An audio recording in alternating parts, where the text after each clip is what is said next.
Nakaupo pa lang sa DPWH, pinagutos na agad ni Secretary Vince Dizon na iban habang buhay ang mga contractor na may mga palpak na proyekto. Pinagre-resign din niya ang lahat ng opisyal sa ahensya. Nasa frontline na balitang yan si Maricel Halili. Grabe ang pagbaha sa Quezon City nitong Sabado, biglaan at matindi. Kaya naman agad itong pinuna ng bagong kalihim ng DPWH na si Vince Dizon matapos ang kanyang panunumpa sa Malacanang kaninang umaga. Giit ni Dizon, hindi mangyayari ang mga palpak na flood control projects kung walang sabuatan sa loob ng DPWH. Kaya agad siyang nag-utos. Mag-courtesy resignation ang lahat ng opisyal mula undersecretaries hanggang district engineers. Utos ng Pangulo, palitan ng mga korap. Hanapin ang mga matitinong tauhan para sa mga sensitibong posisyon.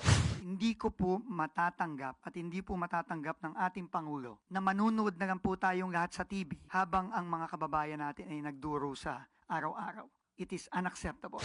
Hindi na lang isang taon ang ipapatupad na blacklist sa mga kontraktor. Gagawin na itong lifetime o habang buhay laban sa mga korap. Maaaring unang sampulan ng mga contractor sa mga palpak na proyekto sa Bulacan at Benguet na personal na binisita ni Pangulong Bongbong Marcos.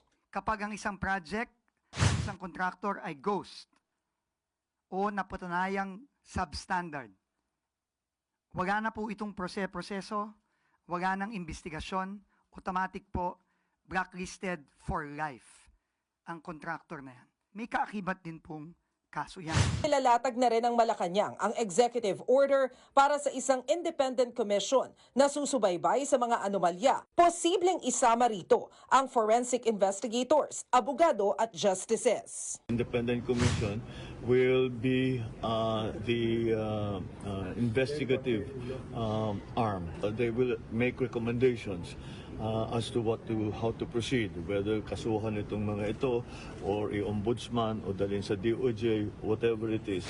Nagbabalita mula sa Frontline, Maricel Halili, News 5. Mga kapatid, Julius Babaw po.